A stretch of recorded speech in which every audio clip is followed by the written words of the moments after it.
कि आतंकवादियों का कोई धर्म नहीं होता, गोली मारते वक्त उन्होंने जात नहीं पूछी। वाह, बस मरने के लिए हिंदू होना जरूरी होता है। इस रोज रोज के मरने से तो एक बार मर जाने दो। गौरवशाली मंच को प्रणाम करता हूं। गीत गंधर्व मेरे सामने बैठे हैं। आज बड़ा डरा हुआ हूं, लेकिन आप लोगों का मन मांगता हूं। 10 मिनट इस माइक पर हूं, उसके बाद आपके दिल में हूं।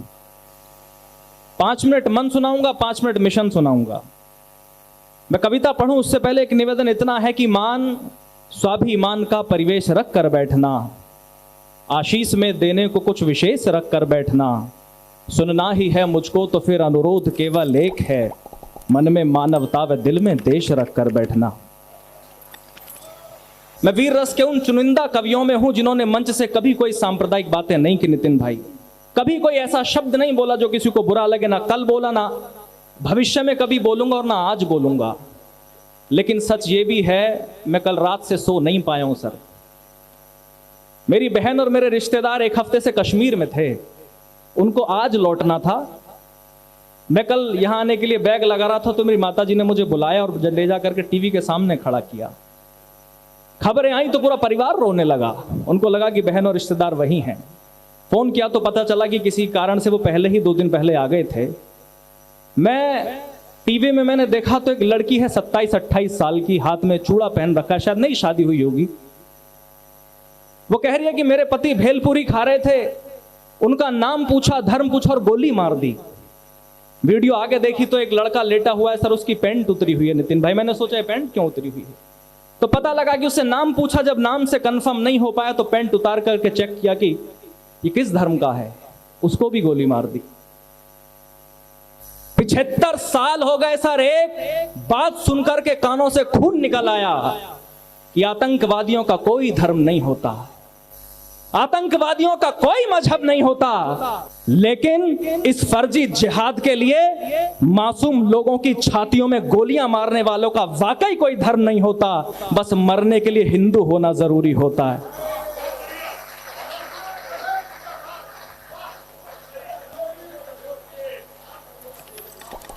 मेरे स्टेटस पे लिखा सर किसी ने, मैं किस मूड से कविता पढ़ रहा हूं मैं नहीं जानता सर।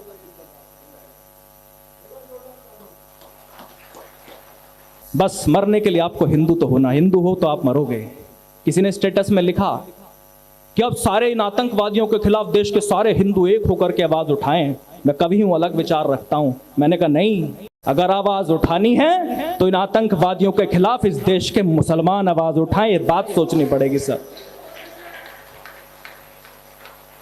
अगर उठानी हो तो इस देश के। मैं और आज देश के सभी मोमिनों से कहना चाहता हूं कि फर्जी जिहाद की नौका से अपनी पतवार उठाएं, फर्जी जिहाद की नौका से अपनी पतवार उठाएं, देशद्रोहियों के खिलाफ खुलकर यलगार उठाएं, और नहीं उठा सकते हैं तो आकर हमें बताएं। हम राणा के वंशज फिर अपनी तलवार उठाएं, हम राणा के वंशज फिर अपनी तलवार उठाएं। अब पानी सर से उतर गया, जो करना है कर जाने दो।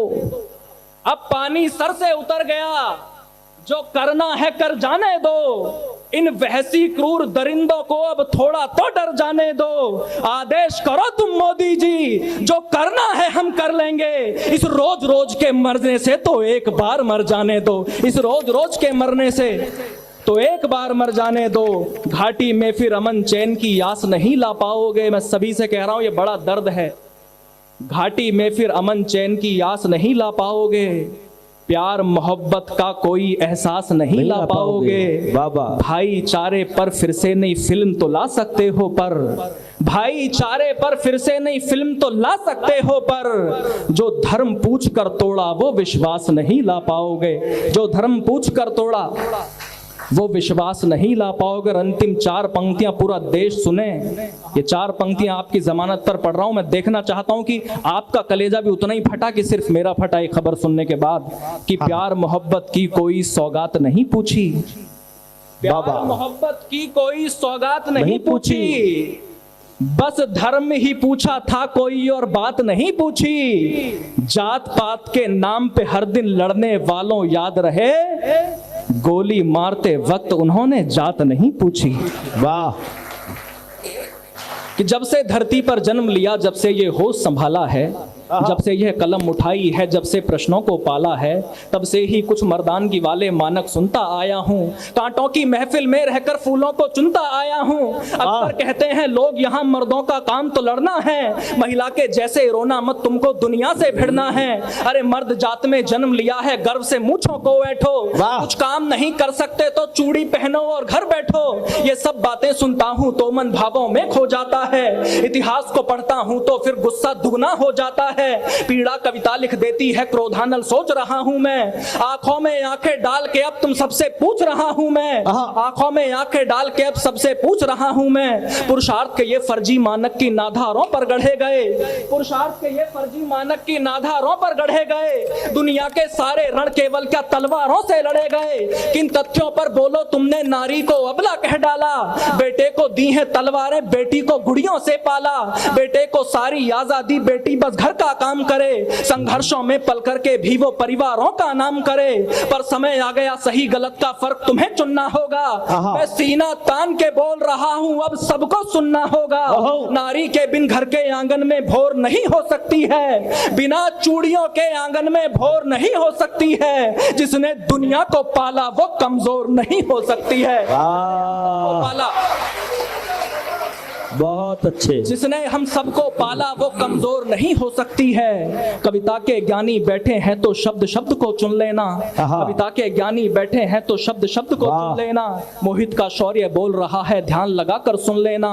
जब भारत माँ के आंचल पर कुछ काले बादल छाए थे, मौके पर घात लगा करके गोरे झांसी तक आए थे। करके बोले रानी से तुमको अब जाना ही होगा। स्वागतम स्वागतम, बहुत अच्छे, तालियां बजती रहे, अभिनंदन, वाह।